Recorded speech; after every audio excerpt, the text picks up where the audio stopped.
yarısı takılsın. Biraz daha gezin.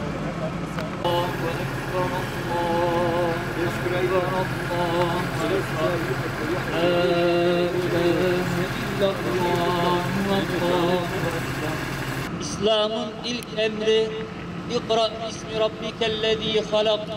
Yaratan Rabbinin adıyla okudur.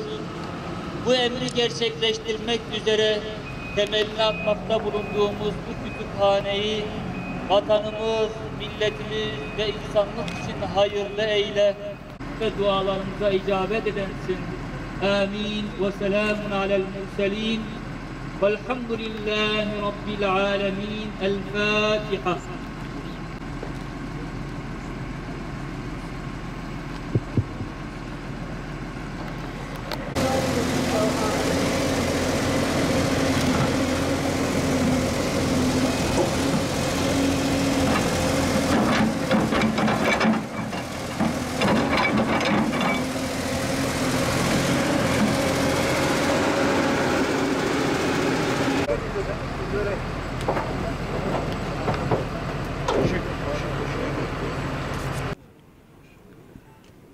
Protokolünü imzaladığımız Midyat İlçe Halk Kütüphanesi'nin bugün inşallah temel kazısını yapıyoruz. Dün malumunuz Mardin'de hemşerimiz, değerli iş adamı Sayın Mahsum Altunkaya ve Altunkaya ailesinin destekleriyle burada yapılacak olan İlçe Halk Kütüphanesi'nin protokolünü imzalamıştık Mardin Valiliğimizde.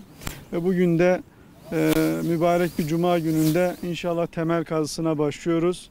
Ve inşallah en kısa sürede ilçemizin büyük bir eksikliği olan, büyük bir ihtiyacı olan geniş, ferah bir halk kütüphanesinin hep beraber vatandaşlarımıza kazandırılmasının sevincini yaşıyoruz.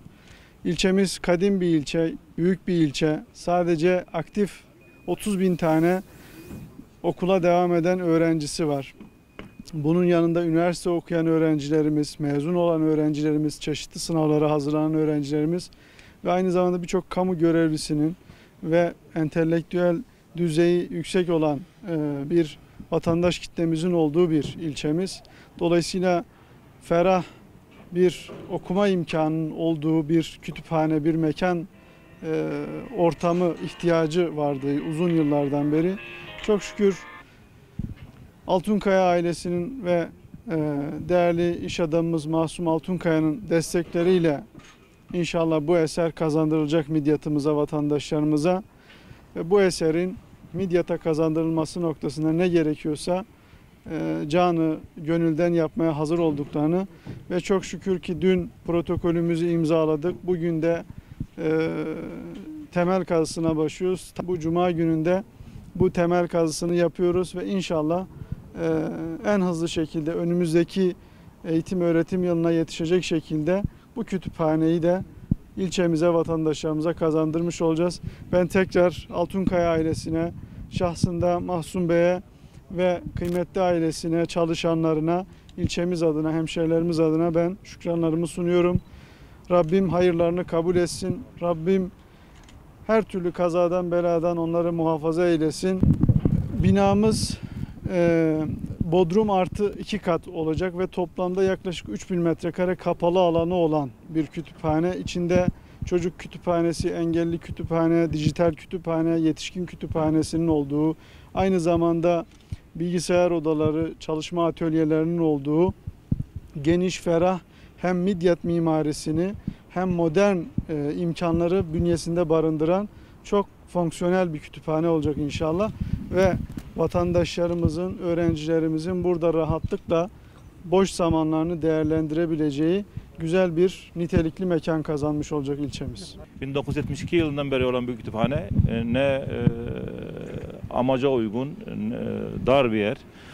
Sağ olsun Altunkaya ailesi kendi öz sermayeleriyle memleketimize büyük bir eser, kalıcı bir eser kazandırdılar. İnşallah bütün memleketin okumak isteyen, okuyan öğrencileri, gençleri, yaşlıları bu kütüphaneden faydalanırlar.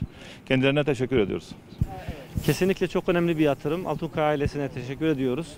Yarın yapılacak kütüphanenin Midyatlılara, Midyatlı gençlerinin okuma kültürünün oluşturmasına ve zenginleşmesine katkı sağlayacağına inancım tamdır.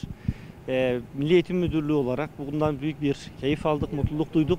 Zira öğrencilerimiz okuma kültürünü kazanabilecekleri yeteri sayıda bir kütüphane ve kitap yoktu. Kitap imkanları yoktu. Bununla birlikte ilçemiz kitap açısından zenginleşecek, ortam açısından zenginleşecek. Gençlerimize çok ciddi bir katkısı olacağına inanıyorum. Altunkaya ailesine ve sebep olanlara, vesile olanlara, destek verenlere herkese şükranlarımı sunuyorum. Hayırlara vesile olmasını temenni ediyorum.